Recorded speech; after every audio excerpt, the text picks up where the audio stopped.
It reminds me of a story I heard from one of my friends. He sent a letter to a lady saying, hey, if you want to sell your house, I'd like to buy it. And the bottom of the letter said, hey, if you don't want to sell your property now, please keep this letter for future reference. And so she did.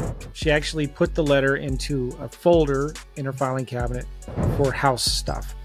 She passed away a few years later, and her family was going through all of her files and found this letter for this folder for house. And in there was a letter from him from probably 3 or 4 years earlier.